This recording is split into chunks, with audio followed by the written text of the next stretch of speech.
प्रिय बंधू भगिनींनो, लहान थोरांनो, शाळेतल्या विद्यार्थ्यांनो, मी आपणास विनंती करतो की मी आपल्या सिटीमधून अपक्ष उमेदवार म्हणून उभा आहो आणि माझं चिन्ह आहे पांढऱ्या रंगाच्या गाड्या. जेवढ्या बी फोर व्हीलर भांडे ते माझं चिन्ह आहे आणि माझा हा प्रचार पुऱ्या महाराष्ट्रात फार मोठ्या प्रमाणात होता.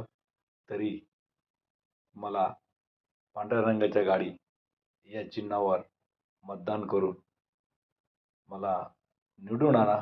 आल्यानंतर मी 100% तुम्हाला टी व्हीवर भेटणार आहोत. जय महाराष्ट्र.